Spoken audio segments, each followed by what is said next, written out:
noches, bienvenidos a todas y a todos a Los Silencios de Phantom, bienvenidos a Pensar Plural y bienvenidos también a nuestros colaboradores Daniel Gorostiza y David Caride. Hola, ¿qué tal? ¿Cómo estáis, queridos compañeros y compañeras? Un placer tener a los dos con nosotros una vez más y un placer volver a hablar de una parte del cine que nos apasiona por lo complicada que es de analizar, por lo líquida que es, ¿no? Lo fácil que se puede disolver, que parece intentar analizar este género, si es que se puede llamar así, es como intentar meter toda la arena de la playa en un bote, ¿no? Es casi imposible, se nos escapa entre las manos. Y estamos hablando del, entre comillas, género noir, lo pongo entre comillas, digo género para que nos sea más fácil hablar de él. Pero ahora nos toca analizar la década de los 80, que cronológicamente sería del 81 al 90, pero yo voy a incluir una o dos películas del 80, que no sirva de precedente, pero alguna voy a incluir. Una de ellas es Vestida para matar, de Brian De Palma, del año 80, Dress to Kill, que creo que nos sirve como ejemplo, no sé si la visteis los dos, creo que es un reflejo claro de cómo deriva el noir a partir de este momento. Creo que le da un toque que es lo que lo cambia completamente, porque en los 70 teníamos un noir que pues habíamos hablado de él, ¿no? Con películas como Serpico, como Malas Calles, como Dog Day Afternoon y alguna más por ahí. Chinatown también.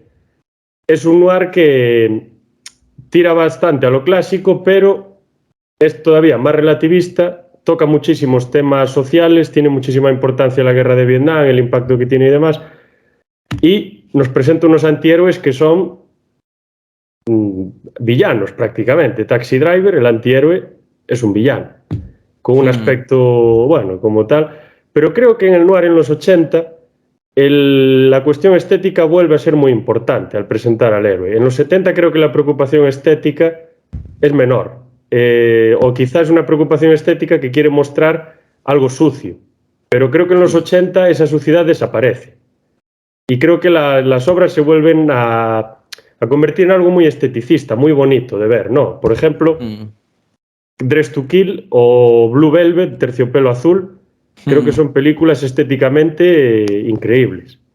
Tenemos detrás de una de ellas a David Lynch, que es característico por tener esa estética tan característica en sus películas, ¿no? Tan llamativa, tan brillante.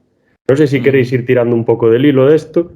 Sí, no, precisamente Brian De Palma creo que es un director que hace unos aportes cojonudos al género, muy apoyado en Hitchcock sobre todo, y sobre todo esta película que hablas de Vestida para matar, ¿no? Antes decías, es que el noir ahora, la deriva que ha tomado es más esteticista y tal. También describe un poco cómo se va formulando el mundo, ¿no? No, Vestida para matar ya nos pone en foco ya el tema de la, digamos, transexualidad, ¿no? Podría ser. Sí, me acuerdo, la vi hace mucho tiempo. Sí, incluso hay otra película, ahora dejo hablar a Daniel un segundo, la de Cruising, de Al Pacino y Paul Sorvino, que es un peliculón del año 80 también. Ya no toca la transexualidad, pero toca el tema de la homosexualidad y la represión de todo esto y que la gente tiene que esconderse y demás para establecer estas relaciones, que realmente no estaba prohibido ni era un delito ser homosexual, pero no estaba bien visto, entonces la gente como que se escondía. Hay un tabú, y ya tocan estos temas que antes no se tocaban prácticamente.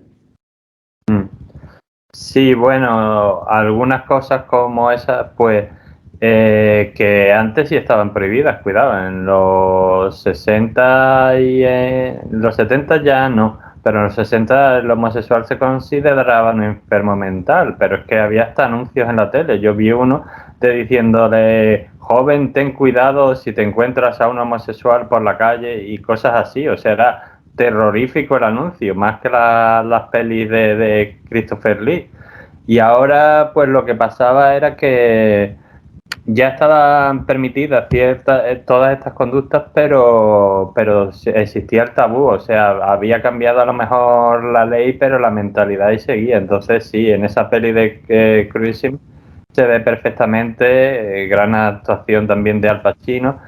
Y sí es verdad que lo que decía David y lo que decías tú del gusto al esteticismo se ve un poco también en Vestida para matar, donde, bueno, ya habéis comentado otro tabú como el de la transexualidad, pero yo es que creo que la década de los 80 en el cine en general también tiende mucho por un lado quizá a intentar romper tabúes, pero por otro lado a fijarse mucho en el esteticismo. Quiero decirte, si tú te fijas en que se salga del género, en las películas que hacía Steven Spielberg en los 70 y las que hace en los 80, son una cosa totalmente diferente. Ni mejores ni peores, pero diferentes. Totalmente. Entonces se ve que algo ha cambiado. El mundo es diferente. Ahora hay cosas que estaban ahí escondidas, nunca mejor dichas, en un armario y tal, y que han empezado a salir. Y el mundo está cambiando. Y también se ve mucho en el cine a veces las ganas de evadirse de la realidad. A veces las ganas de ver lo que hay, pero otras veces el cine lo que hace es evadirse de la realidad o, y con esto concluyo, aprovecha las historias, los cuentos, por ejemplo, El corazón del ángel o Blade Runner, para hacer metáforas de cosas del mundo real, porque, por ejemplo, Blade Runner, de la que luego hablaremos, bueno, en Blade Runner hay un montón de metáforas, desde metáforas contra el racismo, por ejemplo, porque los replicantes son seres inteligentes y se les trata como animales, hasta metáforas con la mortalidad. O sea, esa escena mítica de ese androide muriendo diciendo he visto cosas que no imaginaríais y tal, y al final acaba diciendo y todo eso se perderá como lágrimas en la lluvia. O sea, si hay, es hora de morir.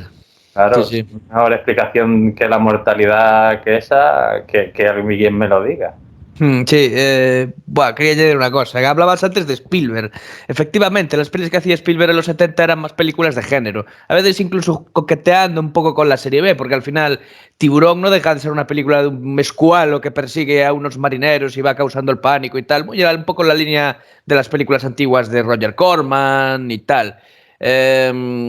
También El diablo sobre ruedas, ¿no? Pero digamos que cambia de ciclo cuando entra en la década de los 80 y ahí ya, como tú dices, quizá hay una aproximación más a la realidad, ¿no? Ya pienso que dejamos de soñar con otro tipo de historias y utilizamos más la realidad, no como una proyección de la misma, sino los elementos reales que la conforman, ¿no? Entonces aquí tenemos cosas muy interesantes. De hecho, joder, Brian De Palma, hablábamos antes de lo estético y tal. Tiene una película que es justo después de esta de Vestida para matar, que se llama Blowout, Impacto, ¿no? Que es así como una especie de remake, ¿no? Encubierto de una película de Antonioni que se llama Blow Up, ¿no? Que va sobre un fotógrafo que encuentra, digamos que bueno, esta va sobre un sonidista, la otra iba sobre un fotógrafo, ¿no? Que observa un crimen, ¿no? Y trata de desvelarlo, así un poco el rollo guiallo y tal, con unos elementos estéticos cojonudos, ¿no? Pero siempre aproximándose a eso. Es un trabajador, es un tío que está de lleno en la realidad y al final utiliza en una escena cojonuda que es del final, tampoco quiero adelantar mucho, ni hacer spoiler demasiado tal, pero utiliza, digamos, que un elemento que de los que encontró ahí para su trabajo, que es un grito. No, el tío es sonidista de películas y al final utiliza ese grito para darle ese énfasis que necesitaba la película. Un grito que es de verdad en una película ficticia, ¿no? Que por cierto, esta película Blowout, aquí titulada Impacto, es de las favoritas de nuestro amigo Quentin, nuestro querido amigo Quentin. Es que tiene ahí varias, por ejemplo, Doble Cuerpo, también es una película, creo que del 84, sí, del 84. Son películas obviamente diferentes, pero que tienen muchísimo parecido. Tienen ese tema un poco de, entre comillas, la filia o alguna complejidad mental, ¿no? Alguna profundidad psicológica un poco extraña. Por ejemplo, en Doble Cuerpo, que es casi una adaptación de La ventana indiscreta, pero un poco más, en la que el protagonista toma parte de la acción, de lo que sucede. En La ventana indiscreta el protagonista es más un espectador, aunque también toma algo de parte en esta película. En Doble Cuerpo no es que sea un espectador, es que el tío se mete de lleno en la trama. Luego la película da un giro rocambolesco que a mí me dejó completamente ido, yo no sé realmente lo que pasa, lo hace genial ese giro. Y luego también está el tema constante de que es una forma de hacer cine llena de color. Parece que cogen unos calderos de pintura y los tiran en la pantalla. Yo creo que hay varios factores que pueden influenciar en eso. Por ejemplo, si estas películas, como dije yo antes fuera de cámara, beben un poco de la forma de hacer slasher, el slasher a su vez bebe del giallo y le da muchísima importancia al color. Entonces yo creo que por ahí quizás se le haya dado importancia. Luego también creo que está el tema de que las cámaras y las teles y demás ya tienen una resolución considerable para mostrar realmente el color vivaz, que en los 70 sí, pero los colores eran más amarillentos, no había una tecnología tan desarrollada. Pero curiosamente en los 90 las películas se vuelven oscuras y creo que en los 2000 las películas vuelven a ser luminosas y a partir del 2012 o 13, una cosa así, las películas y las series, no sé si os fijáis, son muy, muy, muy oscuras. Va así como cada 10 o 15 años cambiando la historia. No sé, supongo que tiene que ver con la mentalidad de cada momento. No, pero puede que lo que hayas dicho de la tele sea verdad, porque cuando lo has dicho he pensado, digo, claro, es que aunque ya existían, en el 80 es el momento de la popularización del videoclub, o sea, esas cintas de VHS que iban alquilando todas las familias, porque ya el vídeo era una cosa que se generalizaba en cualquier sitio. Por ejemplo, aquí en España mismo, pues en aquella época ya prácticamente cualquier familia española tenía su tele y su vídeo. Y sí es verdad que los videoclubs en los 80 y ya en los 90 también, pero menos, pues se popularizaron y las teles pues cada vez eran mejores. Así que sí, yo creo que tiene que ver un poco con que la tele era un factor para ver el cine, porque de hecho podíamos contar 1000 casos de películas fracaso en taquilla que luego el videoclub las salvaba y se convertían en clásicos casi instantáneos. Blade Se lo Runner. digan a Carpenter, que se lo digan. Sí. También El precio del poder, sin ir más lejos, de Al Pacino, que fue muy mal recibida en su día. De hecho, ganó algún Razzie. Ganó el peor actor, Al Pacino. Y es pocos años después de esta película de... Pero sí, y por ejemplo, si os fijáis, cambia tanto la estética que, por ejemplo, una de las primeras películas, si no la primera, de David Lynch, que es Eraserhead, Cabeza de borrador, es una película rarísima, turbia, truculenta, bueno, es una cosa rarísima. Es súper oscura la película, es en blanco y negro, es hiperrealista, surrealista, todo lo que quieran. Perdón, hiperrealista no, surrealista. Pero la película que hace, creo que es su película referente en los 80. Bueno, si me equivoco, corregidme. Blue Velvet, creo que es su película quizá top en los 80. Sí. Hombre, yo ahí diría que sería una de las dos. Bueno. La otra es la de Nicolas, ¿no? La de Corazón Salvaje, podríamos decir. No, en los 80 la otra película por la que se recuerda al señor Lynch desde los 90. Corazón Salvaje. Es Dune. Dune, claro, la sí, fracasada... Sí, es verdad. Sí, bueno, vale. Entonces una de las dos, sí, cierto. No me acordaba ahora mismo, pero sí. Claro, pues la comparamos, es el día y la noche, o sea, la película de Cabeza de borrador, que me hace gracia el nombre, pero bueno. Cabeza borrador aquí. Sí, es completamente oscura y esta película, que a lo mejor hay 7 o 6 años de diferencia, es un arcoíris, o sea... A mí cuando estaba Daniel diciendo eso del color, que se empiezan a descubrir cosas tal, me venía a la mente lo del Tutti Frutti, ¿no? La canción esta, que bueno, eso tiene referencias sexuales y demás, porque el Tutti Frutti creo que se llamaba los homosexuales en Estados Unidos, pero creo que es un poco por donde van las cosas, ¿no? Los 80 es una época, con el perdón de que no se escuche, de Tutti Frutti, ¿no? De la ensalada de frutas, colores por aquí, por allá, por todos lados. Y eso creo que lo plasma muy bien en las películas. Y luego también está esa influencia del giallo. Y luego creo que bebe una influencia fundamental. En la mayor parte de películas que vi yo de noir en los 80, aparte del desarrollo ese del neon noir, que ya se desarrolla un poco antes, pero aquí ya es pleno 100%, ya lo tenemos en Blade Runner, en Blue Velvet lo podemos ver, en otras películas por ahí también podemos verlo. En Sangre Fácil también, es un poco así psicodélico, ¿no? Empiezan a hacerse películas un poco psicodélicas. aparte de eso, aparte del tema de los neones y de todo esto, vemos que por la influencia del slasher, como dije, por la influencia incluso de los asesinos en serie, de toda esta gente que está saliendo y todos los documentales que se van haciendo, hay una focalización en los personajes principales de estas películas que tienen siempre alguna filia. Por ejemplo, en la película de Vestida para matar tenemos a este psiquiatra que es Michael Cage o algo así, ¿cómo se llama el actor? Sí, no me acuerdo. Espera, voy a mirarlo. Yo creo que es Michael Cage, me suena algo así. Michael Caine. Eso, Michael Caine. Sir Michael Caine. Pues es un psiquiatra que a la vez es un paciente, porque tiene ese problema de la represión por algo que él no se acepta. O sea, una parte de él no lo acepta a sí mismo, pero lo que pasa es que se le desarrolla otra parte subconsciente a partir de ahí. Luego tenemos en Blue Velvet uno de los malos, entre comillas, es un zumbao, es un maníaco. O sea, está con una regadera. Es un sádico, se pone a ladrar, se pone a arrastrarse por el suelo, hace unas cosas súper raras. O sea, y luego hay ciertas escenas de muertes y tal que son rarísimas, o sea, de un completo demente. La del cerebro. Sí, la del pelo azul. En Cruising tenemos este tío a lo Jeffrey Dahmer, ¿no? Un tío que seduce a homosexuales, se los lleva a sus casas y hace sus cosas raras con ellos y acaba por matarlos. ¿Qué más? ¿Cómo se dice? En Doble Cuerpo tenemos a un tío que es un mirón, que es un voyeur. Dice, al principio de la película le dice su compañero, a ti te gusta mirar, eres un mirón, tal. ¿Qué más tenemos por ahí? Pues yo qué sé, a ver, voy a seguir mirando.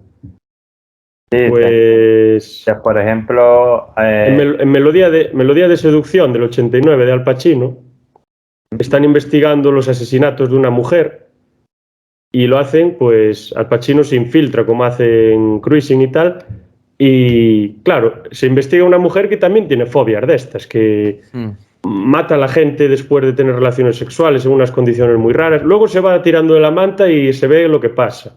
No lo voy a decir, pero vemos ahí también que tenemos una persona con sus ciertas fobias. Y siempre hay alguna más por ahí que hay. Hombre, también hay ejemplos, digamos, más clásicos que no siguen este patrón. Por ejemplo, yo me vi la película de El Crack de José Luis García, del 81, que yo he de advertir que a mí el cine de García no me gusta, ¿vale? Generalmente me gusta poco o nada. Pero esta película, en cambio, sí me gustó bastante.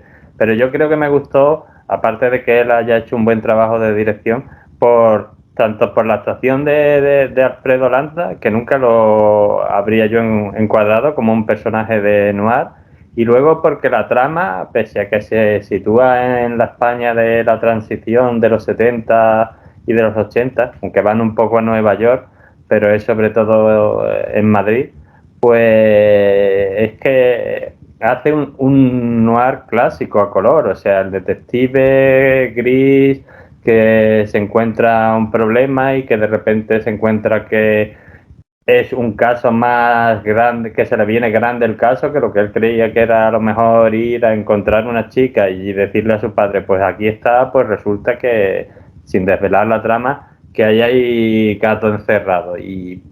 Pero yo creo que en este caso y en algún otro caso concreto era porque ahí el director o los guionistas o quien fuera, realmente lo que intentaban era no hacer un noir ochentero, sino recrear que eso pasa en todas las décadas. Siempre hay películas que lo que intentan es recrear ese noir original de los años 30 y 40, pero a color, y este es el caso. Pero sí, el resto de los casos es como tú dices, el protagonista, que generalmente había sido gris, o sea, ni bueno ni malo, ¿no? Ese detective borrachín o ese detective que tiene mujeriego, que tiene algún tipo de problema, cara dura a lo mejor, pues da el paso y directamente en muchos casos se pasa al lado oscuro, nunca mejor dicho. Sí, o se enfrenta contra alguien así, sí. Sí, bueno, no sé si por ejemplo Bueno, yo creo que hay de todo, ¿no? Porque Los Intocables de Lyonnais se podría calificar como algo neo-noir. Tiene sus cosillas, tiene sus cosillas. Sí. Y al final el Kevin Costner es un tío diligente, casi como Serpico, incluso más, ¿no? Porque es mucho más heroico que él y tal. Yo creo que como que tiene fragmentos de la película que sí que podrían ser noir. Pero esta es de Brian De Palma también, ¿no? También, claro. Es que mira qué diferente es esta. Aun estando, entre comillas, en un género parecido, esta película es muy diferente a las otras de las que hablamos, no tiene nada que ver. Y luego hay una película que yo estoy convencido de que se puede encuadrar en este género. Y creo que Daniel ya sabe la que voy a decir, que es una película del 87, en la que sale Sean Connery, El nombre de la rosa. Yo lo estuve pensando y dije, El nombre de la rosa es un noir medieval. Sí, sin jazz y con cantos gregorianos. O sea, es un tío que llega al convento. En el convento se están produciendo una serie de muertes y demás, todos que es el demonio, que tal, no sé qué. El tío empieza a investigar, así al estilo entre Sherlock Holmes y Guillermo de Ockham, y empieza a tirar de la manta y empieza a sacar toda la morralla que hay ahí, ¿no? Es que ahí está el problema, ¿no? Perdón, continúa. No, digo que entre pinzas podría considerarse esta noir. Lo que a lo mejor le falla un poco es más la estética urbana, ¿no? Porque le damos mucha importancia al noir, a la estética urbana. Creo que es casi una característica esencial. Aunque no tenga que ser así, pero cuando vemos una película que decimos que es noir, 9 de cada 10 veces lo valoramos mucho por la estética en la ciudad. Aunque hay muchas que no. Hay que decir en tu favor que en la Edad Media los monasterios eran el equivalente a lo mejor lo que serían las ciudades ahora, o sea, el centro económico, cultural y a veces hasta político de una cierta zona era su monasterio. No en vano en muchos sitios todavía se definen, por ejemplo, creo que pasa en Galicia, en Gales pasaba, se definen los sitios por las parroquias, la parroquia de tal, la parroquia de cual. Si tú te encuentras... Las freguesías se llaman aquí. Una palabra que empieza por E-Y-A-N, Jam, eso es parroquia. O sea que en la Edad Media el monasterio era el centro de todo. Sí, aquí igual. Y para concluir, pues, ya le doy paso a David. Lo que tú has dicho está muy bien porque es que además el protagonista, que es una especie de Sherlock Holmes, como tú has dicho, se apellida Baskerville, como el sabueso de los Baskerville, o sea, famosa novela de Sherlock Holmes, y se llama Guillermo, como Guillermo de Ockham. Sí, es una mezcla genial. Luego, bueno, supongo que no plasma exactamente lo del libro, porque es un pedrusco enorme y bastante denso, que tengo que leer. Leí así un poco por encima, pero tengo que leerlo completo. Algún fragmento tuve que leer para clase o alguna historia así, pero nunca llegué a leerlo entero.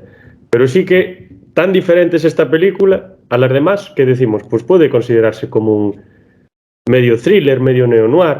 Luego hay otras películas que están catalogadas como neo-noir o noir ochentero, pero a mí me dejan un poco raro. O sea, me parecen películas muy buenas, pero es que yo ya las metería casi en otra categoría. Por ejemplo, Ladrón, Thief, o creo que se titula en inglés, de Michael Mann. Es un noir, pero no es un noir. Me pasa lo mismo con Hit en el 90. O sea, me parece un noir, pero a la vez no me lo parece. Y a la vez me parece un western también. No sé si David quiere decir algo que sabe un poco más de esas películas, que está más sumergido en él. Sí, o sea, es que, claro, esa es la indefinición de la que hablábamos antes, ¿no? Noir puede ser casi todo. Al final, siempre que... Claro, es que no hay nada sólido a lo que te puedas agarrar para decir esto es un noir, esto es un neo-noir, esto qué es, al final. Y bueno, en el caso de Hit, bueno, de Hit no, de Ladrón, pues estamos en las mismas. Es una película de atracos. Hablábamos también a unos podcasts atrás de que el neo-noir tenía también ecos al western, o el noir tenía ecos al western y tal. Entonces, claro, ¿dónde está el punto de definición del asunto en cuestión? En ese caso, no sé. Es que esta película, por momentos, te recuerda a una película de Humphrey Bogart, cuando hace de detective, de toda esta serie que hubo y tal, de películas de, ¿cómo se llama? Spade y algo así, ¿no? Los detectives. Barrow y Spade o algo así, no me acuerdo muy bien. Barrow y el otro creo que es Spade, sí. Por momentos esta película te recuerda a eso, pero por momentos te recuerda un western al uso, o sea, una lucha entre alguien que quiere quitarle algo a otra persona y el otro pues que se defiende, ¿no? Y con las pistolas ahí apuntándose, esos planos en los ojos y esos planos tan abiertos también, ese enfrentamiento, pero por ejemplo en esta película no hay una femme fatal. La femme fatal son los diamantes. Es la femme fatal. Es que esta película es una especie de... bueno, hablo de Hit, estamos yéndonos hacia los 90. Yo no vi esta... Son muy parecidas, son prácticamente iguales. O sea, también tiene esa mítica escena, ese careo que tienen tanto el Caco como el Poli, ¿no? En aquel bar. No sé si se repite la misma escena. Pero claro, habla sobre todo de la relación entre esos dos, ¿no? Que son al final muy parecidos, son el reflejo el uno y el otro, pero están a ambos lados de la ley. No, es lo que hace interesante Hit. No sé si esta película sí, lo tiene. Es que el tema de, por ejemplo, en Hit, creo que se toca el tema de que Robert De Niro interpreta, bueno, un ladrón de bancos buenísimo, un profesional, un tío que es lo suyo. Y Al Pacino es el policía, ¿no? Un policía también profesional, que es buenísimo. Pero realmente ninguno de los dos tiene un vínculo afectivo con su profesión. O sea, lo hacen y te explican, ¿yo por qué hago esto? Porque soy bueno haciéndolo. Pero a mí esto me gusta, no, pero como soy bueno, pues lo hago. Este atracador también, Michael Mann es el director, James Caan, que es el que había hecho James Caan, que había hecho el Padrino y también Misery y demás, que se murió hace bastante poco. Pues es un personaje que muestra la misma sensación, es decir, a mí no me gusta robar, no me gusta atracar, no me gusta matar a nadie, no me gusta pelearme. ¿Pero por qué hago esto? Porque soy buenísimo, porque tengo unas capacidades enormes y porque así gano muchísimo dinero. Es el tema un poco que es bastante importante, que también se toca en el noir, como por ejemplo cuando hablaba de Humphrey Bogart y de estas películas de Barlow y Spade, son detectives que son detectives porque son buenos y porque ganan dinero. Como hace luego Joe Hallenbeck en El último Boy Scout o John McClane en La jungla de cristal. Es un tío que es un policía, pero no tiene un vínculo con respecto a ideales o valores en la policía. ¿Es porque eres policía? Bueno, porque se me da bien y gano dinero y ya está. Eso es creo que es bastante importante en estas películas. Sí, sí, es verdad. Y en cuanto a lo de la definición, también estoy de acuerdo. Yo, una película que os recomiendo que no veáis, que además me acordé después de verla porque tú subiste una crítica, Rubén, a la página de Facebook sobre otra película de Sam Raimi que te pareció mala como un dolor. Esta quizá no sea tan mala, pero también es de Sam Raimi. Sí. No, estaba colocando un lápiz. No. Vale. La película era Posesión Infernal 2, ¿no? Sí. Pues a mí me gustó. A mí me dejó muy mal. No quiero hablar de ella. Me quedé enfadadísimo, ¿eh? Hostia. Hombre, no es tan buena como la primera. Me esperaba otra cosa completamente distinta y me rompió los esquemas, pero para mal. A mí me gustaba muchísimo. Sí. A mí me gusta más. Hasta el propio Phantom viendo la película conmigo me dijo, esta es la película más bizarra que he visto en mi vida. Lo dijo Phantom. Pues ya tiene que ser. Pues esta también, en teoría es una parodia del género negro, se llama Ola de Crímenes, Ola de Risas. ¿Es de qué año? Del 85. Está en Filmin por si alguno de nuestros espectadores la quiere ver, aunque ya les digo que en Filmin hay películas muy buenas, pero esas no. Y sí es verdad que hace chistes con cosas del género negro y tal, pero... y que yo sabía que iba a haber una comedia, pero claro, esto es la sensación... Yo no voy a contar la trama porque la trama, pues, es como buena parodia, es súper absurda. La sensación es la que tiene uno cuando supuestamente va a ver una película de risa. La película no dura mucho, durará, no sé, hora y media o por ahí. Y acaba la película con la misma cara, con cara así de serio. Dice, aquí hay algo que no ha fallado porque yo he visto que han pasado cosas, me he enterado de la historia, pero reírme, no me he reído. He visto una sucesión de clichés y de gags supuestamente divertidos, pero que no tenían gracia ninguna. Así que, y se la cataloga como... más que película de cine negro, como parodia de cine negro. Yo personalmente digo Se nos fue. Seguro Se que nos habrá fue. alguien Sí, que le encanta. se fue ahí. Dijiste ahí, personalmente digo, y se quedó cortado. Que personalmente digo yo que para mí ni parodia ni cine negro, pero que bueno, que luego habrá gente que le guste, incluso habrá gente que dirá, pues esta es mi favorita de Sam Raimi, en el derecho están de decirlo, pero a mí me pareció que eso, clichés y gags, pero sin gracia, y sí, se ve que el tío ha visto películas de cine noir, pero poco más, yo personalmente no la recomiendo.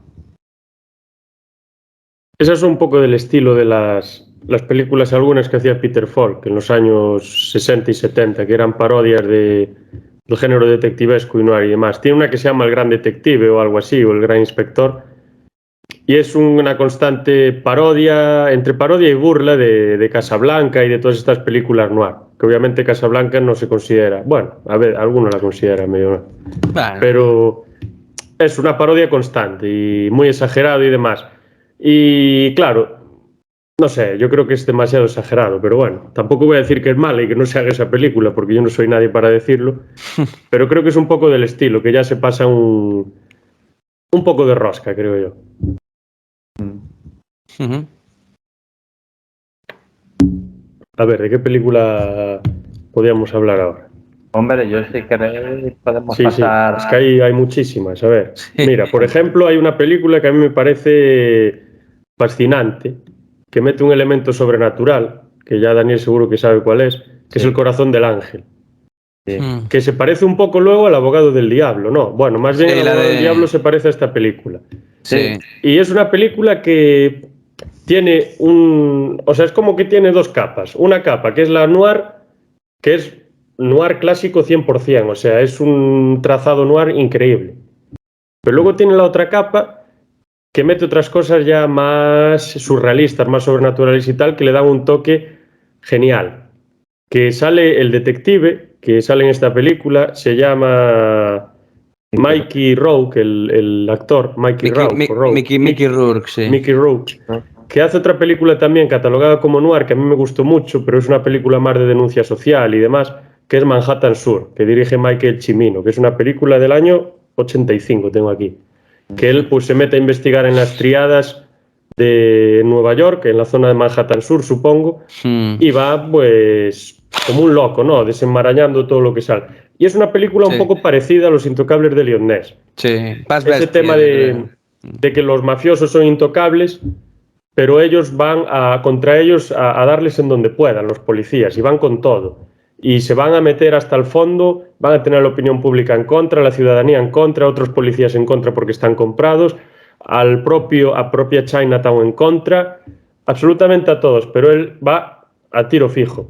Y luego la personalidad de esa persona, valga la redundancia, no es para nada excelente. Es un tío que es un despojo, es machista, trata fatal a las mujeres, es un borracho, pero está comprometido con esto y va a morir. Sí. Pero es interesante porque toca el tema, bueno, ya se tocó lo de Chinatown en la película del 73 de Chinatown, pero aquí lo toca todavía más, ¿no? Y no, porque Chinatown, el de 73, creo que es un poco prejuiciosa, un poco con los chinos. Sí. Luego esta de Manhattan Sur ya no es tan prejuiciosa, ya muestra a los chinos como, bueno, como personas normales y corrientes, ¿no? Sí. Y vamos, porque es que allí los muestran como casi bichos raros, como bichos del circo, así, bueno. Y está bastante bien. Y luego, bueno, volviendo al Corazón del Ángel, pues eso decía, que tiene esas dos tramas a la vez y que realmente es una película que parece imprevisible por bastantes momentos. Hay ciertas escenas que difícilmente se pueden prevenir, que es de Alan Parker, ¿no? Alan Parker. Sí, Que dirige varias por ahí, dirige Mississippi Burning también. Sí. También. Bueno, The Wall, la mítica The Wall de Pink Floyd. Tal, que También. no tiene que ver con esto, pero bueno. Sí, sí. Gran Sí. director. A ver, yo, aparte de que Alan Parker es un gran director y tienes, aunque no tiene mucho, no aparece demasiado, aparece lo que tiene que aparecer. Tiene al gran Robert De Niro, que le viene ni pintado el papel, que da miedo hasta cascando un huevo duro. Pues tiene a Mickey Rourke en quizá no es su mejor papel, pero sí uno de sus mejores papeles seguro. Y luego es un poco eso, y además volvemos al tema del detective que empieza un caso que va a ser una cosilla así, y luego el caso le viene demasiado grande. Y sin desvelar, por supuesto, el giro final para quien no lo haya visto, que se la recomiendo muy mucho.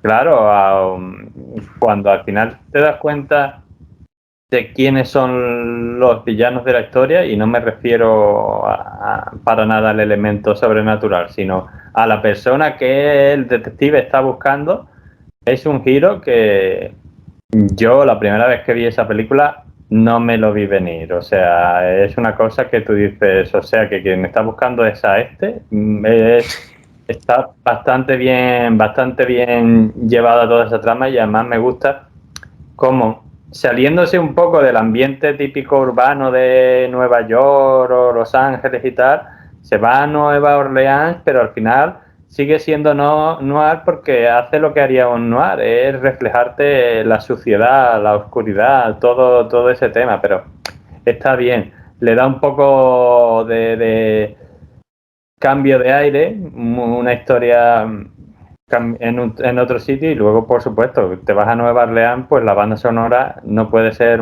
otra cosa que jazz, que al final es lo que le pega. Sí. Y poco más comentar. Y todo el tema vudú también está También. presente en Nueva Orleans y tal. Sí, sí, sí. A ver, es una película interesante. También tiene cosas claro, también tiene un poco de cosas al género de terror en algún momento. O sea, Sí, me da la y el impresión. ambiente allí es en Luisiana, sí, En ¿no? Luisiana. Con bueno, sí.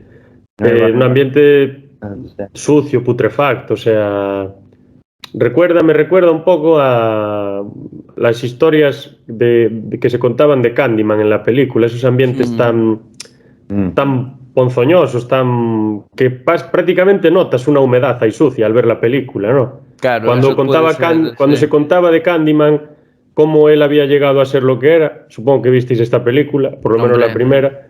Mm. La trama, cómo se mostraba todo lo que había sucedido, tiene una estética muy parecida a esto, la verdad. Y bueno, Sí, luego es bastante interesante el tema del vudú, todo esto y tal. Y yo creo que la figura del demonio aquí, aparte de, bueno, hacer una película con una historia sobrenatural y todo lo que sea, y con todo lo que tenga, creo que también es algo metafórico, como pasa en El abogado del diablo. O sea, típica expresión, ¿no? Pactar con el demonio, vender el alma al demonio. Realmente eso no es pactar con el demonio, realmente eso es meterse en ciertos nichos que son peligrosos, ¿no? Obsesionarse con cierta acumulación de riquezas o alcanzar ciertas cosas que al final es como pactar con el demonio, porque van a llevar a uno a hacer las peores cosas existentes y a darle la espalda absolutamente a todos, o incluso a matarlos, o pisarlos, o hacerle los que sea. Creo que también va un poco por aquí. Y luego también está el tema, habíamos hecho un podcast sobre el demonio en el cine hace muchísimo, uno de los primeros que hicimos, una joya que tenemos por ahí en Spotify. Éramos Phantom, otro chico que se llama Marcos y, bueno, se sigue llamando, que está vivo, y yo. Joder.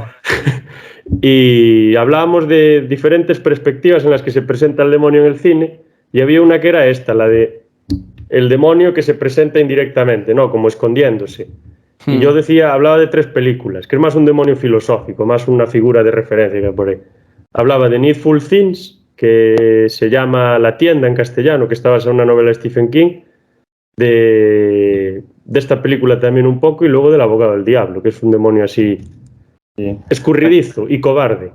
No, es el demonio clásico. Luego ya la teología judeocristiana va evolucionando y se mete en posesiones y cosas, pero en origen el demonio no era el malo de la historia. A ver, era malo, pero no era el malo. El malo eras tú que cometías, porque él nunca te obligaba. Él te comía la cabeza. Claro. Te manipulaba. Claro, totalmente, pero nunca te obligaba. El que mataba, el que robaba, el que hacía tal cosa eras tú. Entonces, ese es el papel clásico del demonio. Eso se ve mucho en el Fausto de Goethe, se ve mucho eso. Claro. Entonces aquí pasa un poco en esta peli. demonio no le obliga ahí en esa película a nadie a hacer nada. Todos los que hacen cosas lo hacen de propia voluntad, consciente o inconscientemente, pero lo hacen de propia voluntad.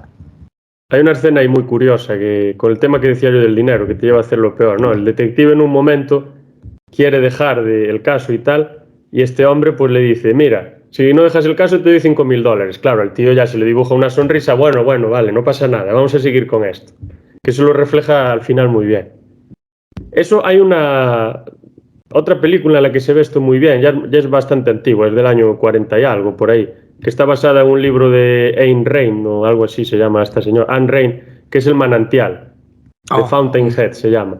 Y en un momento, es un tema que defiende ella el individualismo que ella tenía en la cabeza. Bueno, tiene alguna cosa que está bien, otra se le va un poco la pinza. A ver cómo nace un ser humano sin padres, pero bueno, está la cosa complicada. Hostia. A ver cómo uno hace cosas sin los demás, pero bueno, tenían ese tema, era lo que tocaba. Nada, pues va sobre este tema de un arquitecto que tiene una visión de la arquitectura libre totalmente, desarrollar las estructuras que a él le place. No, pues me apetece hacer esta estructura así, esta así, aunque no sean funcionales ni le gusten a la gente. Esto es arte y yo pues lo hago tal. Y le recriminan que no puede hacerlo así y que demás, porque tienen que ser funcionales y tiene que atenderse a unos criterios estéticos y estructurales y tal. Y hay uno de los promotores que andan por ahí que está siempre hablando con su mujer o con no sé quién diciendo, mira, cada vez que me moleste le voy a ofrecer tanto dinero, porque yo sé que todos los hombres son corruptos y todos son comprables. Pero se da cuenta de que no. Eran otros tiempos. Si esta película se hiciese en los 70 o los 80, seguramente sí que lo comprase, pero teníamos esos valores del sueño americano, valores americanos fuertes, no sé qué, y luego por detrás hacíamos otras cosas. Pero bueno. Hombre, o era ser pico y acabas viviendo en Suiza, porque el sueño americano te lleva allí. ¿Qué es lo que le pasó al tío de verdad? Al final se tuvo que ir a vivir a Suiza por honesto, porque la mafia no era quien le iba a matar, le iba a matar la policía de Nueva York. Sí. Hostia. Así somos. ¿Algo más sobre esta película del Corazón del Ángel? Hombre, yo aparte de Robert De Niro y Mickey Rourke, que hace un gran papel, destacaría también a Lisa Bonet, que en aquella época creo que hacía el show de Bill Cosby, nada que ver con el papel que hace aquí, que creo que hace también un papel interesante. No femme fatal del todo, pero sí bastante seductor. Medio despertadora también, ¿no? Un poco la que le toca la fibra. Luego hay unas escenas ahí loquísimas en un momento de la película, de zumbar mental. Sí que lo hace bastante bien. Luego el policía es creo que es un policía, ¿no? Que es súper gordo. Sí. Es el clásico prototipo, parece ya casi el policía italoamericano, casi como el de Batman, ¿no? El de la serie animada, este tipo ahí súper bruto, que solo le preocupa la comida y le preocupa su territorio, pero que realmente al final acaba haciendo bien su trabajo, que es lo más gracioso de todo. Pero son unos animales, bueno, en fin. Y bueno, si no tenemos nada más que comentar sobre esta, pues podemos pasar ya a una película bastante importante que se consideró siempre un neo-noir o neo-noir, o como lo queramos llamar, también una película de ciencia ficción que es Blade Runner, que se inspira, creo, en un relato que escribe Philip K. Dick, que hablando de zumbados, era un tío que tenía, ¿cómo se llama?, esquizofrenia, que pensaba que le perseguían y lo controlaban y demás. A ver, al escribir esas cosas yo creo que eso puedes llegar a desarrollarlo, porque, bueno él habría que escribía invitar ciertas cosas. También a lo mejor no tenía esquizofrenia y lo perseguían de verdad. Bueno. Y escribe este relato, creo que se titula Sueñan los androides como ovejas eléctricas, ¿no? Una cosa así. Que era un relato bastante pequeñito, pero que luego se sacó, desarrolló esta película que es, bueno, bastante buena, la verdad. Está bastante. Bueno, tampoco que creo que un poco. Bueno, no, Star Wars es anterior, nada. Pero creo que igual influye un poco en la estética de Star Wars posterior o en algún tema así. Hombre, influye en la ciencia ficción en general. Yo no sé si tanto en Star Wars, pero sí en esa ciencia ficción, sobre todo la que pasa en ambientes Influye en el cyberpunk. Creo que es casi el nacimiento del cyberpunk, ¿no? Sí, podríamos decir que sí.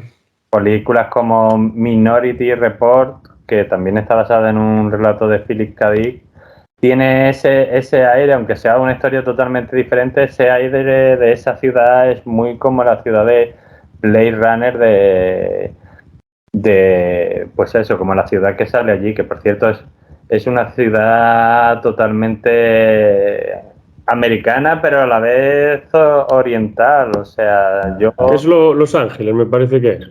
Sí, es solo Los Ángeles. Sí, pero está todo, sí, orientalizado. Pero parece Osaka, o sea, si tú te vas a Osaka, a Japón, faltan los coches voladores, porque por lo demás es Blade Runner, o sea, no te extrañaría encontrarte por allí a Decker buscando replicantes. Sí, de hecho, joder, hay una coña ahí con el multiculturalismo. Hay ciertas personas que hablan un idioma que es una mezcla de muchos idiomas, entre ellos el policía, ¿cómo se llamaba? El mítico actor este. Bueno, el policía no, joder, el que le da las órdenes a Deckard. Ese que tiene sombrero, que es latino. No sé si. Sí, pero ese era el compañero, el James Edward Olmos. El Edward James Olmos, sí, efectivamente. Sí. Que habla esa mezcla cultural. Además, joder, los neones están en Japón, en chino, en tal, o sea, es así una cosa muy extraña, ¿no? Sí. Sí, eso es cierto, se ve todos los neones. El tema lluvioso siempre, con niebla, sucio también. Y la versión original tenía una voz en off que era casi de oír de la vieja usanza, ¿no? Que luego en posteriores revisiones se la fulminaron, ¿no? Porque se cargaba la mítica escena final esta donde Roy Batty daba un discurso, además como lágrimas en la lluvia y tal, y en vez de dejarlo morir, aguantar el plano en sus agonías solo con la música y tal, tuvieron que meter una voz en off explicando todo lo que sentía por dentro. Se lo cargaba completamente el sentido de la escena. Por suerte lo eliminaron. Luego tenemos el nombre, sí, ¿no? Del protagonista, de Harrison Ford, de Cart, que no es una casualidad, o sea, se llama así por algo. Hostia, pues no sé, a ver, ponnos ahí el...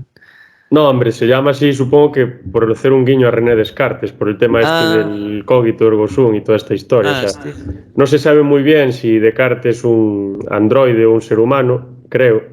No se queda muy claro. Entonces, como que yo creo que es una forma de decir, sea un androide o sea un ser humano, este tío piensa. Entonces, como que pienso, bueno, no sé, es una interpretación mía. Es como decir, como que el tío está diciendo, pienso, luego existo. Sea lo que sea, estoy pensando. Entonces yo existo, soy algo así. Algo así interpreté yo. Sí, hombre, sí. La película, aparte de ser, si le quita la parte de ciencia ficción, que es el neo-noir o el noir del libro, la otra parte de ciencia ficción, pues va mucho sobre eso, sobre qué consideramos un ser humano. Dice, pues tiene que pensar, pues estas personas piensan, pues tiene que sentir, pues estas criaturas sienten, tienen miedo a la muerte, tienen rabia porque saben que se van a morir, ¿no? Y toda esa película está el debate y además creo que hace bien, pues no te da la respuesta porque al final lo interesante a lo mejor es que el público pues llegue a esa conclusión si estos seres son seres humanos o no, pero lo hace bien porque te dice, a ver, ¿qué consideras tú humano? Pues el pensar y el sentir, pues estas criaturas lo tienen y sin embargo no les tratan como humanos. ¿Estamos obrando mal? ¿Estamos obrando bien? Es decir, este es un debate más antiguo incluso que el que pensáramos en la inteligencia artificial, o sea, constantemente en la historia humana se han encontrado pueblos unos con otros y dicen, ¿los africanos son personas? Sí, no, tal. O los indios en América o tal. Entonces, pues, no es un debate que por desgracia no sea ajeno.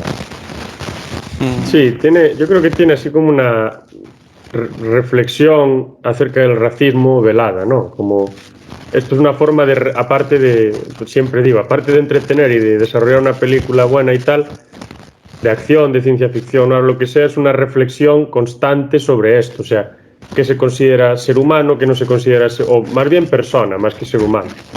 Qué se considera persona y qué no, cómo tenemos que tratar a lo que se considera persona y lo que no. estamos por encima de lo que no lo es, por debajo o lo que sea. Eso creo que lo hacen de una forma bastante magistral. Y creo que es una reflexión también acerca de la muerte y acerca de la forma de enfrentar la muerte. Muestra muchísimas veces pues, los personajes con un miedo pavoroso. Y eso es lo que son trozos de metal. Pero claro, son trozos de metal que sienten y que piensan. Y tienen pues un miedo horrible, incluso más miedo que los humanos. Eso creo que lo transmite muy bien la película. Sí, hay una frase maravillosa que dice: la luz que brilla con el doble de intensidad se agota en la mitad de tiempo.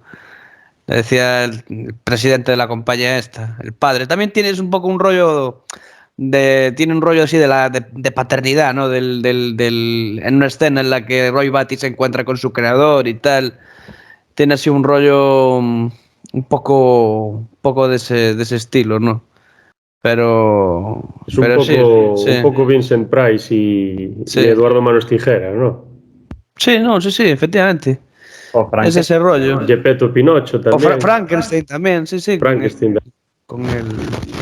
Bueno, hay una escena allí en una sala que están todos esos medio robots o muñecos, todos desfigurados. Es horrorosa esa escena. Es las escenas más feas que vi yo casi en el cine. O sea, me recuerdan mucho esos muñecos a una película que se llamaba, no sé si era Virus o una cosa así, que era un barco que había sido tomado por una inteligencia que procedía del espacio y había empezado a crear a un ejército, y era un ejército que mezclaba pues, partes de humanos con partes de herramientas, con metales y tal, y se veían unos seres ahí horrorosos, ¿no? Que recuerdan también un poco a estos Master of Puppets, estos muñecos tan feos de los que habíamos hablado la otra vez haciendo el podcast sobre los muñecos, en el que recomendamos muy pocas películas, la verdad.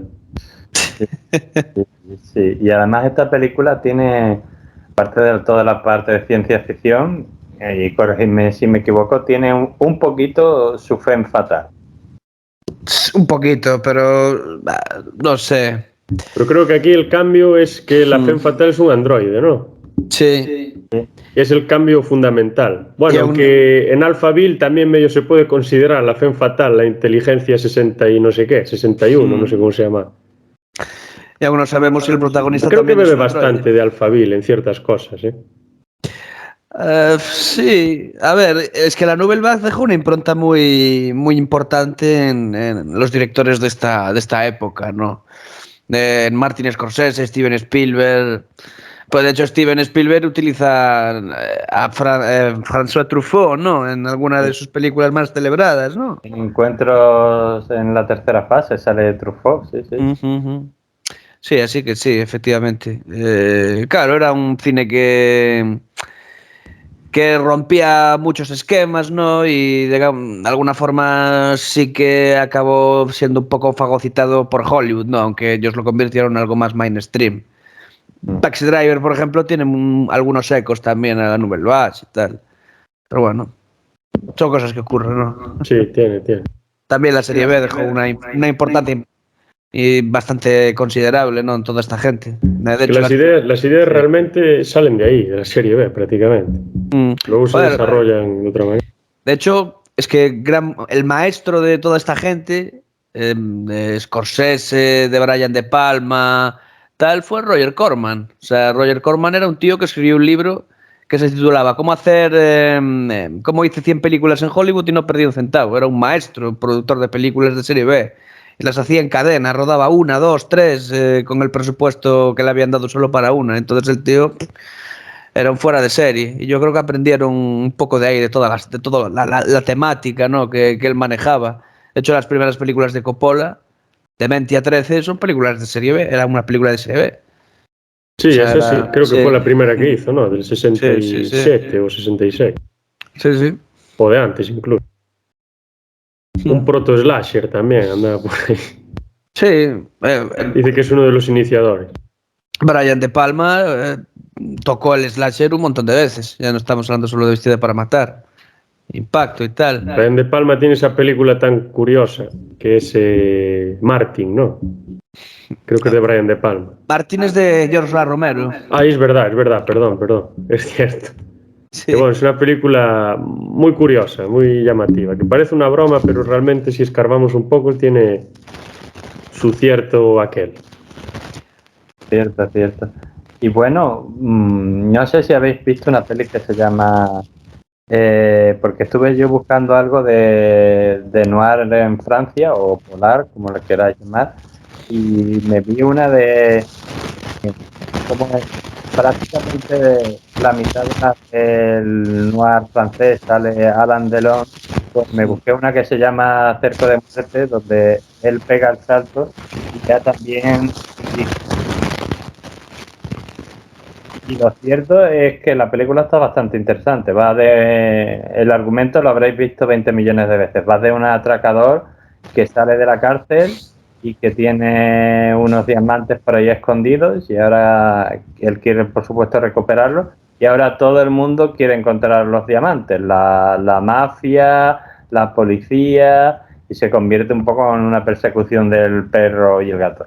La peli, sin que sea un clásico del cine, pues la verdad que estaba bastante bien y además me reafirmo en una cosa que he aprendido gracias a estos podcasts, que no es que Alain Delon sea mal actor, que no lo considero, pero no es De Niro ni Denzel Washington en el sentido de que Alain Delon es de estos actores, con todo el respeto, que hace un solo papel, que es Alain Delon. Y que Como Nicolas Cage. Claro, y no tengo nada en contra, que yo soy súper fan de Keanu Reeves y Keanu Reeves solo sabe hacer un papel de Keanu Reeves, o sea que eso no quita nada. Y además para el noir le pega mucho, pero que me he fijado en ese detalle. Por lo demás, la película está, la trama bien llevada, bastante interesante y bueno, ya no es tan polar como que parecía más un noir americano, pero bueno, es recomendable. Cerco de Muerte, la tenéis en Filming, por favor, patrocínanos. Hay otra interesante del Polar, que es Mala Sangre, del 86. Es de Jodorowsky, ¿no? Lis Cuex o Carix o algo así, que dicen que es que fue el heredero de... ¿Cómo se llama? Hombre? A Leos Carax, sí. Sí, es Leos Carax, el heredero de...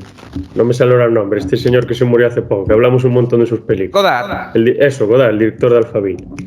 Eso, dicen que fue su heredero en los 80. Esta película es bastante psicodélica, toca, bueno, cosas así un poco más... Se escapa un poco, pero bueno, está interesante. Y luego nos queda aquí alguna, ¿no? De Los Intocables ya hablamos un poco por encima, de Noir tiene sus toquecitos, pero bueno, es una película ya más centrada creo que en el cine de la mafia y policíaco y tal, y entonces bueno, aquí tiene algo menos. De Mississippi Burning yo no la pude llegar a ver, pero tengo entendido que es una película que toca el tema del racismo fundamentalmente, que es algo que se toca también, o se empieza más bien a tocar en esta gran película de los años 60, ¿no? In the Heat of the Night, y luego en la organización contra Mr. Tips y todas estas historias. O la Pánico en la calle 110 y todo esto. Creo que es una película que va en esta línea, que tiene algún toquecito de noir y una cosa así, pero bueno, que creo que no es una película noir. No sé si Daniel, tú la viste, puedes decirnos algo más de ella.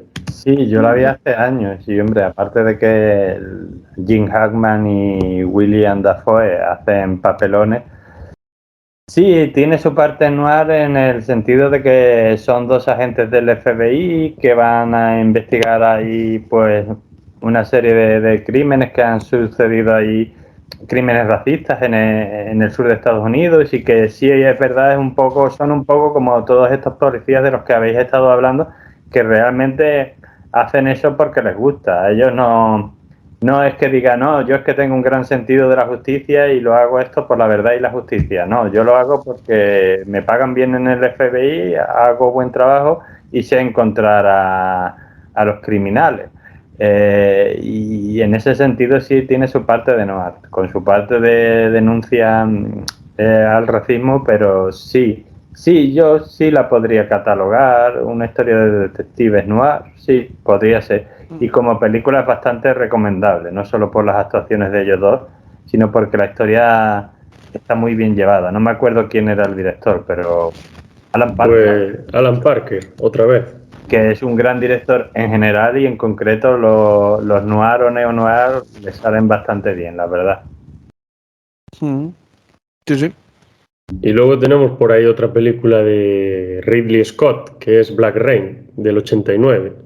Sí, película Sí, de... Michael Sí, Douglas. que sale Michael Douglas por ahí. Que primero creo que sucede en San Francisco, luego se trasladan a Japón con la Yakuza y todo este tema, que creo que tiene un poco que ver con Manhattan Sur también, es un poco del estilo. Sí. El tema de esa interacción con la mafia asiática, todo tal, que era algo poco explotado, creo yo, anteriormente. Creo que antes de los 80, bueno, quizá en las películas de artes marciales en los 70, igual se tocaba un poco el tema de las mafias o de las bandas o algo así. Tampoco, bueno, hablo por hablar porque tampoco vi yo muchas Sí, películas de artes marciales. pero yo creo que un poco has dado la clave. Es que sí se habla del orientalismo y todas estas historias, pero quizás en la literatura, pero en el orientalismo, entre comillas, en el cine fue en los años 70, debido quizás al furor que causaron las películas de artes marciales de Bruce Lee y luego de los 100.000 que salieron más, que el mundo se dio cuenta de que Asia existía, que estaba allí, que hacía películas interesantes y que tenía hasta una cultura milenaria. Y entonces yo creo que eso influye y se ve un poco en lo que comentaste al principio. Chinatown, en la película de Chinatown, mira que se llama así, es simplemente una referencia, una metáfora a, pues a lo mejor el peor barrio que te puedes encontrar en Los Ángeles.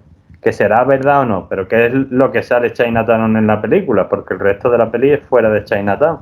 Pero aquí ya no, y aquí se ha descubierto Asia, se ha descubierto que Asia le gusta a mucha gente y entonces vamos a sacar a los asiáticos más o menos como son. Digo más o menos, pues tampoco es que Black Rain, que es una gran película, pero tampoco es El último samurái. Quiero decirte que las imágenes de los japoneses que salen, vale, no son racistas, pero estereotipadas un poquito, sí.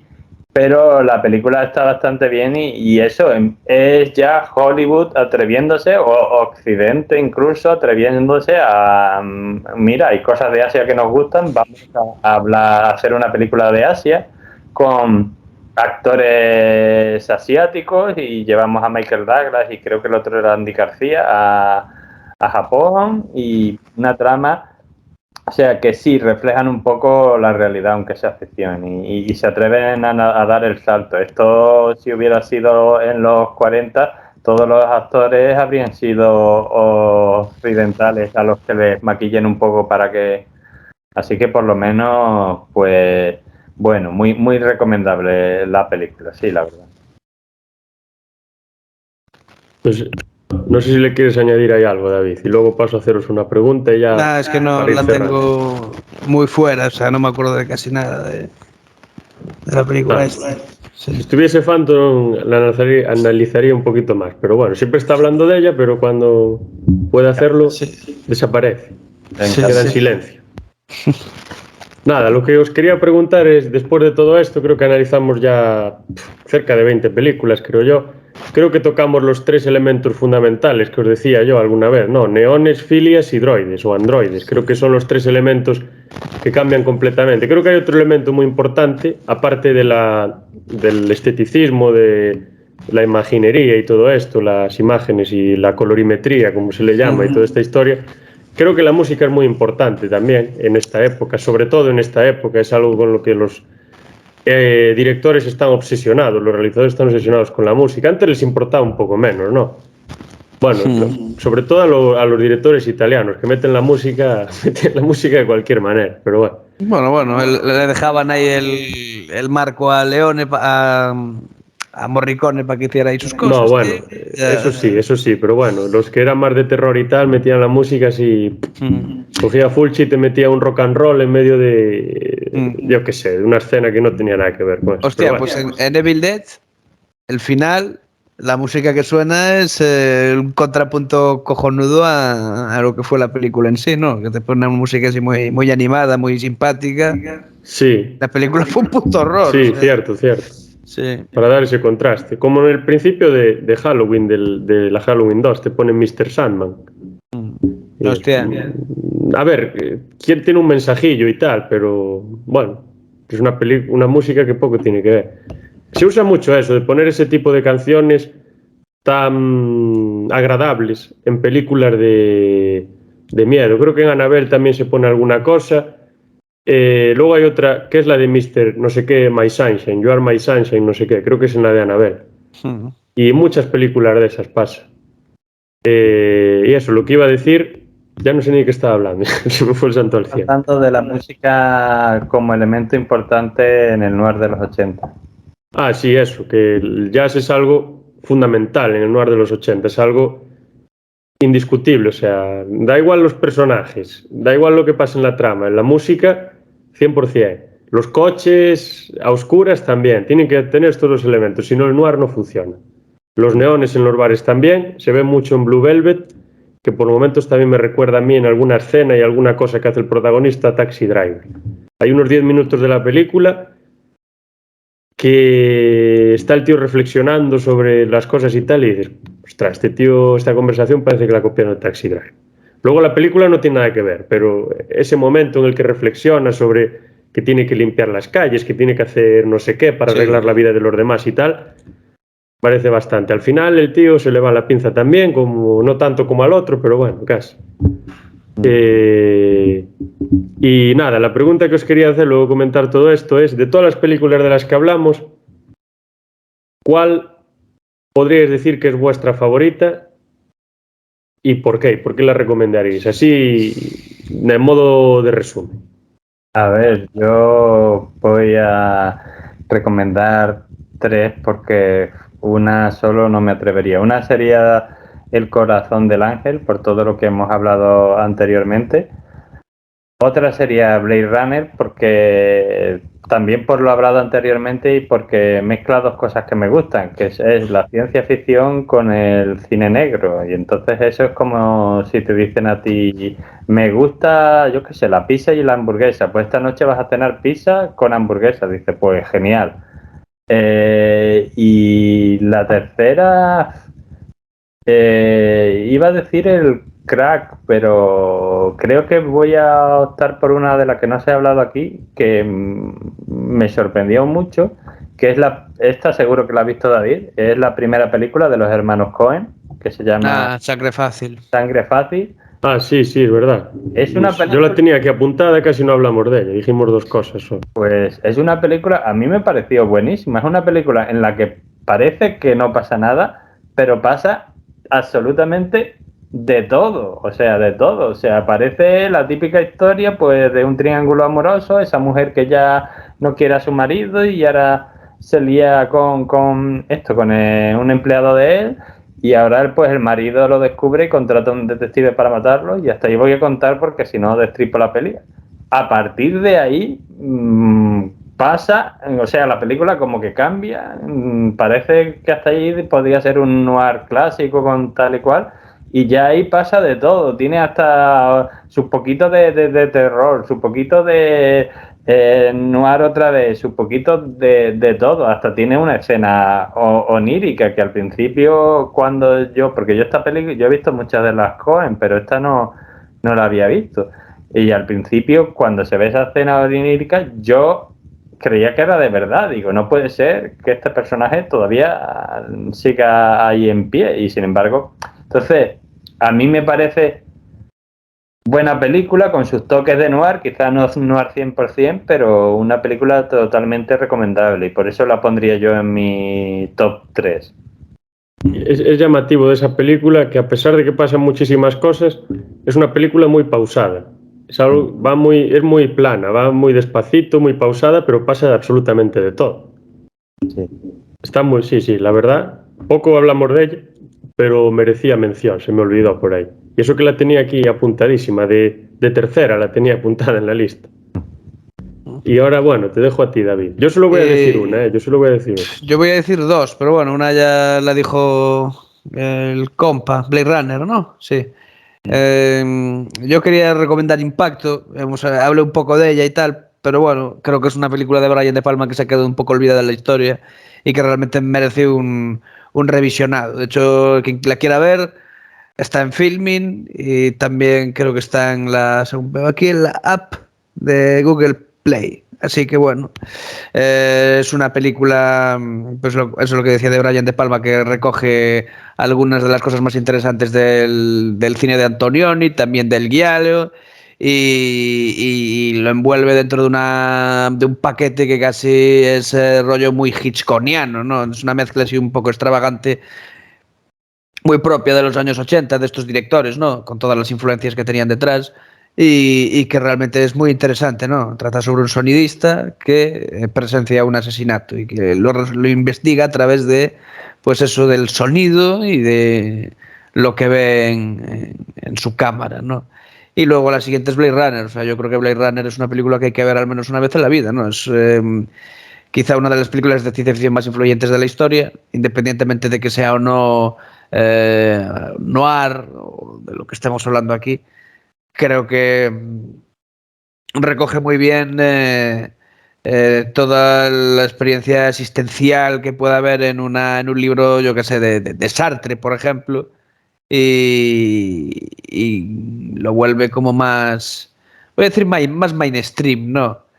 Pero bueno, no sé si esa es la palabra. De todas formas, creo que es una película muy reivindicable y que quien no la haya visto debe verla inmediatamente.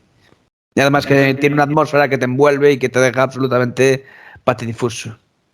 Es uno de los cúlmenes del cine de la biomecánica, ¿no? Junto con La Mosca y alguna cosilla más por ahí. Bueno, Cyberpunk, ¿no? Era más que biomecánica. Sí, pero bueno, el tema del androide al final son seres orgánicos sí, también, con su base de silicio, de metal o de... Efectivamente. Sí, Y sí, una sí. de las dos grandes películas de ciencia ficción del señor Ridley Scott.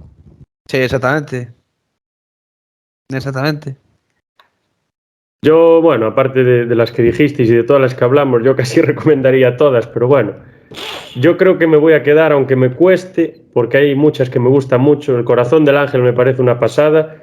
Blue Velvet me parece buenísima, incluso el fondo que tengo y la bata que llevo hace un poco guiño a eso.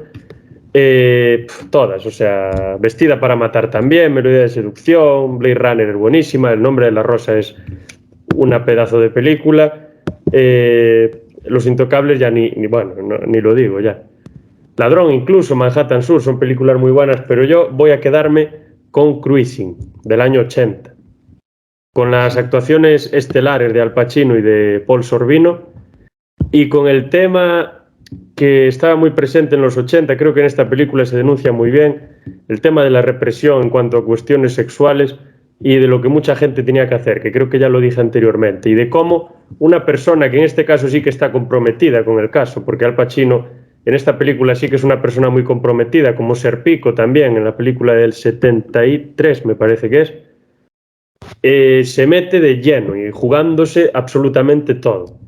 Y se toca un poco también el tema, que es que prácticamente en esta película está resumido todo, está resumido el tema de la estética, de los neones, de la oscuridad, de esos colores, de esa paleta de colores, ¿no? Que nos ilumina la visión, pues cuando están en los bares, en los pubs, o en estos sitios de mala muerte, entre comillas, con esa luz de cuna de color azul o verde oscuro, todo esto, se ven las oscuridades más profundas del mundo y se ve el tema también de las filias y de los fetiches y de las manías de ciertas personas que tienen pues su elemento psicopático, y creo que denuncia realmente algo que está ahí en la sociedad, un montón de personas que a veces no es por la sociedad y por la represión que le ejerza, pero que en la mayor parte de los casos son respuestas ante unas circunstancias violentas y adversas que no les permiten pues desarrollarse, ¿no? Y por eso yo creo que bueno, androides no salen, por lo menos que se sepa. Por eso pues yo ¿cómo se dice? La recomendaría. Y bueno, si no tenéis nada más que añadir, pues podemos poner fin al episodio de hoy. Hombre, yo aprovecharé, ya que en el de los 70 recomendaste Colombo, aunque no, es que realmente no tiene nada de noir, pero se ha escrito un crimen con esa gran Angela Lansbury. En paz descanse recientemente, sí. Sí, casi 100 años tenía la señora. Muy mayor, que es un poco Agatha Christie. O sea, si alguien ha leído o ha visto alguna peli de Miss Marple, se ha escrito un crimen, es Agatha Christie, es Miss Marple en los 80. Y tiene Pero también... ¿es de los 80 la serie o es de los 90? Es de los 80. Empezó en los 80. Ah, vale. La serie tiene como 12 temporadas. O sea, la serie Sí, tiene muchísimas. Casi acabó en el 2000 y algo, creo. es larguísima, ¿no? Porque luego además acabó en el 96 o así, creo. Pero luego es que además hicieron películas para la televisión conforme pasaba el tiempo, y yo vi una última el año pasado y digo, pero estos son los 2000 y pico, y eran con Angela Lansbury ya viejísima, porque el personaje ha sido tan popular que la gente pues seguía pidiendo. Pasó un poco como con Columbo, que en el 2000 y algo volvió a reiniciarse la serie y salía todo viejo, con el pelo todo cano y tal. Sí. Tal, aunque no sea muy noir, pero bueno, si a alguien le gustan las historias de crimen y misterio al estilo clásico, pues esta señora es un buen ejemplo. Se ha escrito un crimen. Que esta señora, no sé si me acuerdo bien, que lo que era una señora que le gustaba mucho leer novelas de crimen, ¿no? Que no es una policía ni nada por el estilo. No, Era una escritora. Sí, Eso es, una escritora. Escritora de novelas de crimen, iba a los sitios y lo que pasa es que luego se encontraba crímenes reales y los resolvía. Sí, pues sí, recomendable, muy buena la serie, junto con Columbo. Yo me decanto por Columbo, yo ahí tengo la debilidad, lo siento, pero esta también es muy buena. Y bueno, podemos recomendar el Detective Conan también, pero esta ya es posterior. Está muy bien, ¿eh? Sí. Y pues nada, pues muchas gracias a los dos, a Daniel y a David, y gracias a todos por vernos y escucharnos. Y nos veremos para la próxima, que van a llegar bastantes cosas por ahí. Luego.